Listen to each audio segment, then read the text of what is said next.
Shalom Aleichem Rabotai. Mishnah Yomi is continuing in the fifth and final parak of Maaser. Sheni Chala is on the horizon this week, and we are on the 11th Mishnah. Now, recall yesterday we started to be, really, it's an amazing thing. The Mishnah itself is Dorish, the psukim of the Vidui Maasrot that appear in Kitavo, that Baruch Hashem we just learned on Shabbos.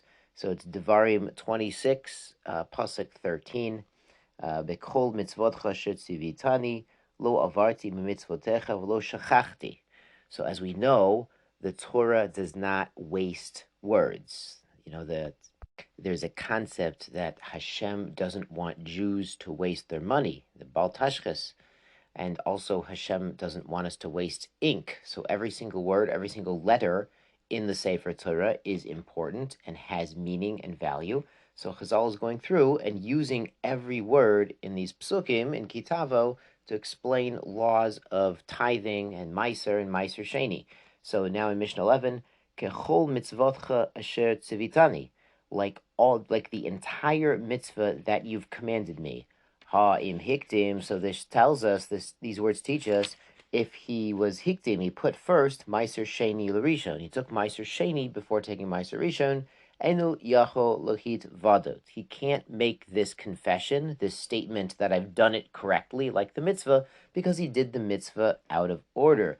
The Mefarshim point out it is possible to take Maaser Rishon before Truma, but not Maaser Sheni first, because it's called Sheni. So that would be not doing what the Torah says. The Mishnah continues with the psukim, Lo avarti mitzvotecha, I have not turned away from your mitzvah, meaning, Lo hifrashti mimin al she'eno mino. I didn't turn from one species to take tithes from a different species. As we explained earlier in Maasrot and in Trumot, it's min al she'eno mino is not good. Velo mina tolush al mechubar, and not from a disconnected crop that's already been cut off the ground to a connected crop. Velo min mechubar latolish, or vice versa.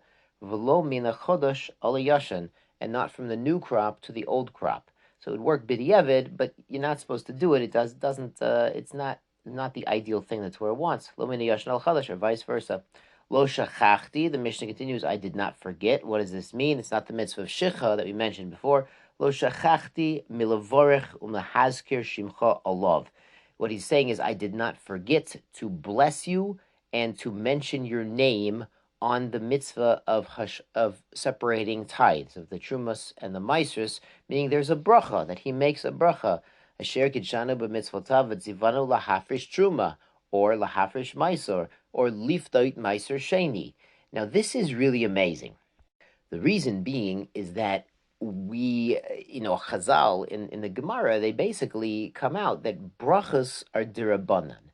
Now Birkas Hamazon is deraisa. Birkot Torah are kind of in this gray area where some people say it's deraisa and some others say it's derabanan. Shulchan Aruch does. But if the bracha is derabanan, then how is Vidui Maasrot based on this pasuk saying, well, I didn't forget to make the bracha, that's a concept deraisa in a pasuk? So the Tosfos Yantav say that what Chazal is doing here is called an asmachta. Asmachta is like somech, like supporting, like they're finding a support in the pasuk for the din derabanan of making a bracha.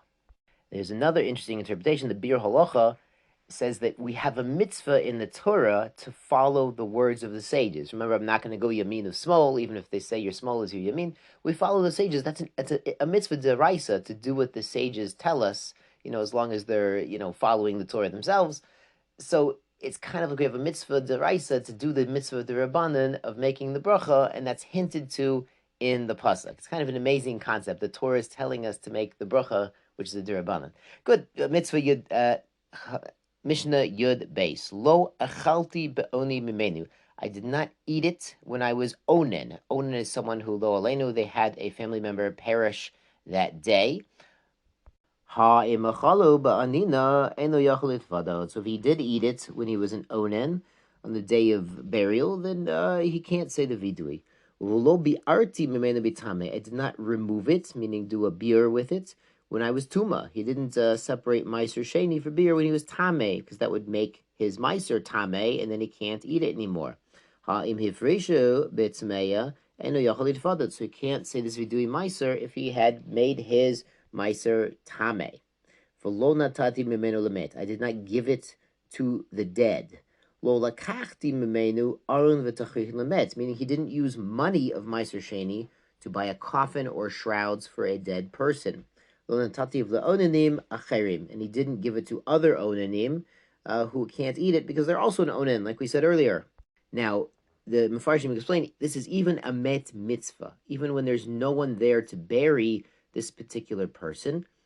You know, in other cultures, only the very rich and famous, like Paro and the kings, got a really nice burial, and the other people got left in the dump. But in halacha, in Jewish law, in the Torah, we learn the concept of met mitzvah, that human beings are made in the divine image and have an inherent dignity, even all of them, of every race and religion, and they all deserve a proper, respectful burial. So even a met mitzvah, where we have a mitzvah to bury him, you might have thought we could use Maaser Sheni for the tachrichin, for the aron, for the burial. No, you can't. It has to be specifically for Maaser Sheni.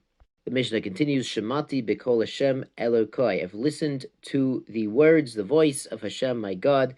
Hevetiv L'Beit Bechira, meaning I brought it to the temple. So this refers also to Bikurim, also to Maaser Sheni and Revai, which all need to be taken to Shalayim. Asiti kechol asher tzivitani. I've done everything you've commanded. Samachti v'simachti bo. Sorry, samachti v'simachti bo. Samachti is I was happy while doing the mitzvah of eating Maaser Sheni.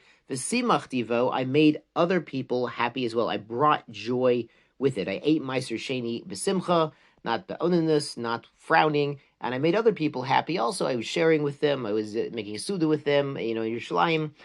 And this is also a pasuk in Kitavo. Tachat shelo avadta et Hashem Elokecha b'simcha. When we had everything, that God forbid people get punished when they have everything, they have what they need, and they're not happy with it. So here we have everything we need because Hashem's given us Maaser Sheni. We have a commandment to eat it b'simcha and to make other people happy with it as well. It's a very chashuv concept to recall during Elul when the Chagim are coming up. It's not, samachta b'chagecha. It's not enough for you yourself to be happy, which is a difficult mitzvah, that we want to make other people happy as well. Shkoyach Rabosai.